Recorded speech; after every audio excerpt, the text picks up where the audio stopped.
So he's a surgeon from Lutheran Hospital. He's been there for about 30 years, I think. Yeah, close to 40. 40, oh my Lord. So again, he's got a powerful story to tell you. It only happened a year ago last March. But you got to hear this story. His words are better than mine.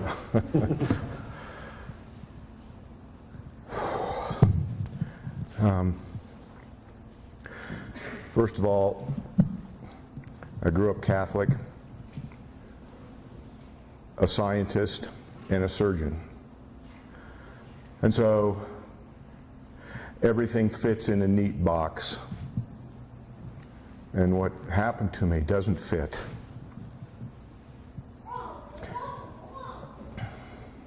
I got cancer. I had radiation, chemotherapy, surgery. And the surgery did not go well.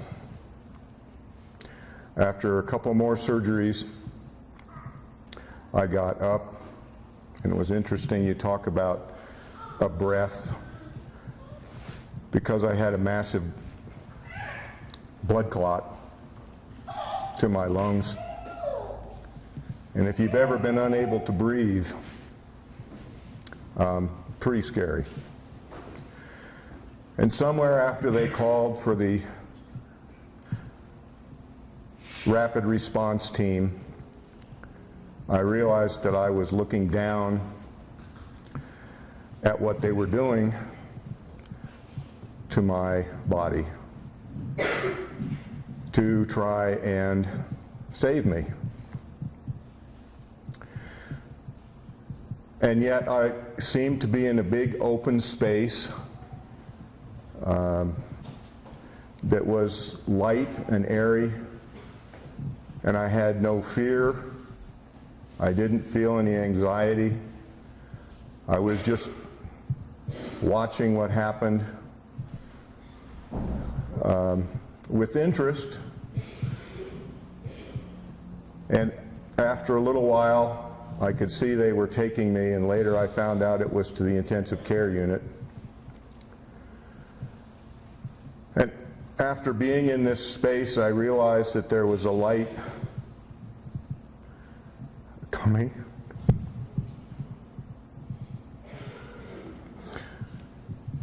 As a scientist, I'm not trained to deal with emotion, and it's very difficult. But there seemed to be a light coming from behind me.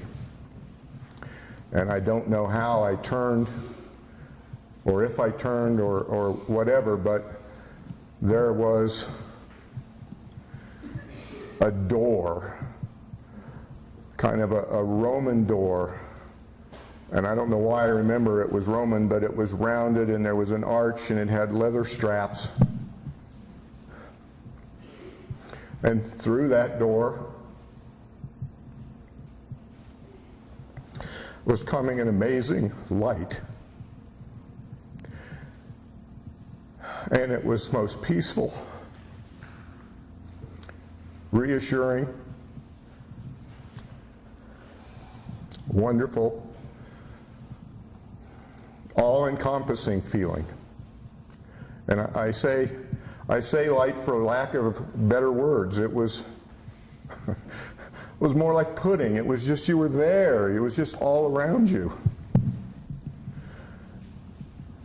And it was the most peaceful thing that I certainly ever experienced. And it was just raw love and emotion.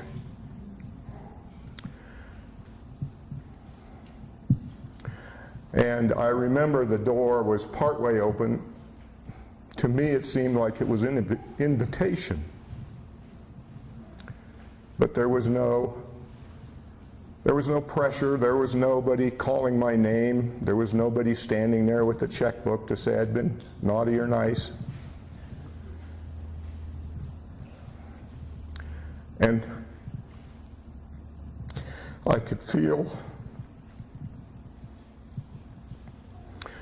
my parents and my grandmother. Never saw them. I just I just knew they were there.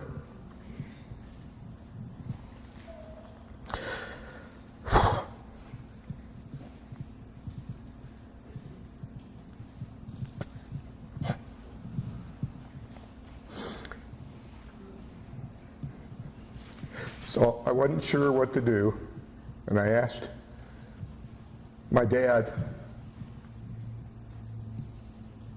"Dad,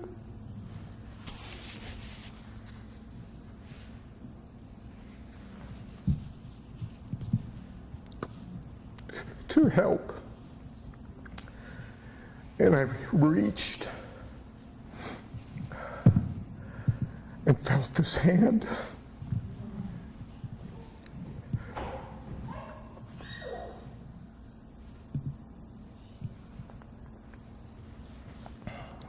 And the only thing I can compare it to was when you're a 4-year-old and you reach for that reassurance, that love. And that's what I felt.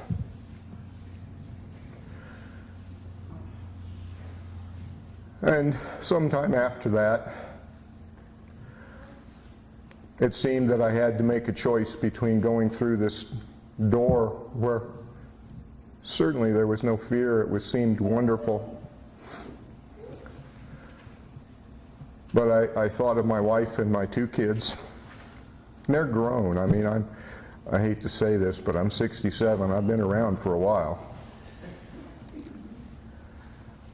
But it seemed that it wasn't time, and with that decision, suddenly I was back in the intensive care unit. And I've thought about this. I've told a few friends. I've never told a group. So I'm not, as I said, I'm not trained to handle emotions. If you cut somebody open as a surgeon, you better not be emotional about it. But as I thought about it, I asked my father for help. And I don't know if it was my dad or if God touched me.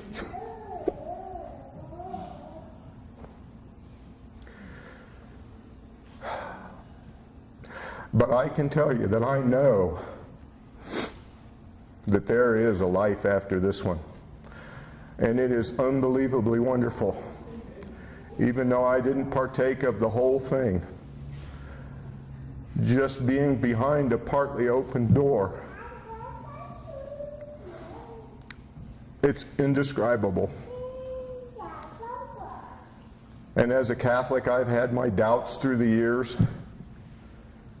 You say prayers and you try and get through those doubts.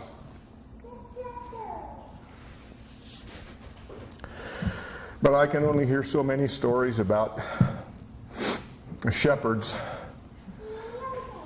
and they don't really erase the doubts that I had. They don't mean very much to me. I've never met a shepherd. But I can tell you that what I consider this gift that I was given, I just hope that by talking about it, maybe it can help someone else who's lost someone or who is facing cancer or facing death. Because it certainly has made a difference in my life.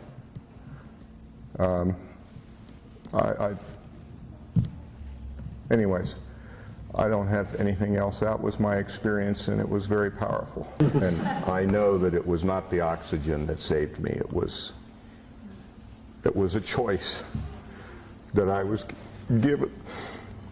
If I can leave you with any message, it's the fear that we have is unfounded.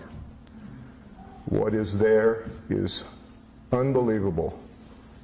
And I hope you'll share it with somebody in need, which is why I came.